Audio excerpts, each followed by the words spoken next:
təsvir edin ki, mən 2 il tualete getmirəm, 2 ildir. Mən dedim bu gün olar. Mənim yanımda nədir? Tualet. Mən gedirəm tualetə. Nə danışır? Mən qolum ağrıyır. Buraya düşürüm, mən qolum ağrıyır. Ay, qolum ağrıyır. Ay, təşkirin. Qolum ağrıyır. Ay, mən görürsən. Ben 2 il girmirəm, mən nə harasam edir?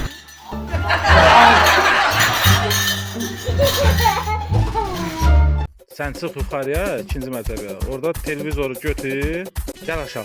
Amma elə cızılmasın. Ha, bax divaraca da sürtüb eləmə. Narahat olma, aşağı düşürürəm 5 dəqiqə. Gözlə mən gəlirəm. Ay, mən indi onu elə aparadım. Bir dənə qızıq olmuyor. Onu.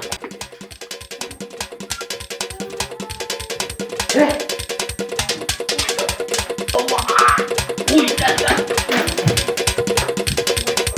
Qovrayım uşaq. İnan oğul bana, televizoru elə cızılmasın ha. Aa, deyəsən gedir çazmır. Ata.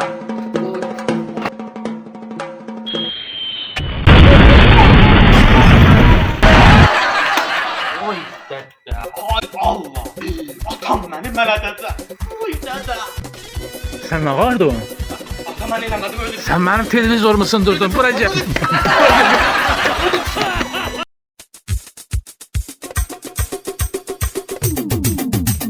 Bakıdadır ləzzətli maşın sürənlər, risk ilə surətli maşın sürənlər. Bakıdadır ləzzətli maşın sürənlər, risk ilə surətli maşın sürənlər. İnan ağıllı bala. Ata.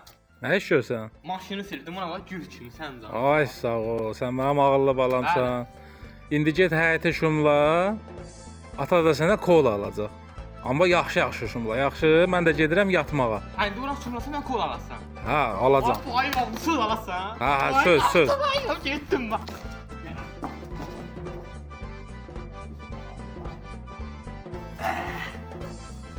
Deyəsən mənim büyük bayramda atamlara kola alacaq, bayramdır. Çox sevindim. Koplan tez-tez eləyirəm. Tutarım. Tez-tez eləyirəm, gedim kolasına. Bayramdır, bayram. Bayram. Bayram. Aa, bu gün hardan geldi?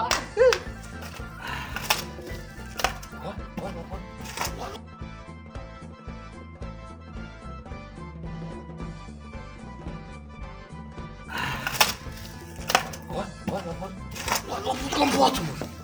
Hala patkan batmır. Bir dakika gözle, burada nəsə var? Burada nəsə var?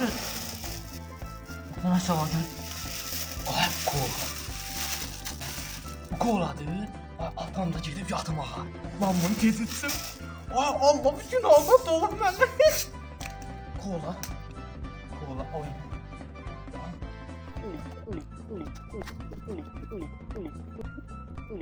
Sinan?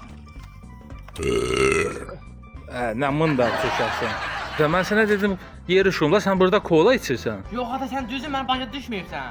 Ulan yerdən tapmışam. Ay, yerin altında kola olmaz. Bura gəl görüm. Ay, mal.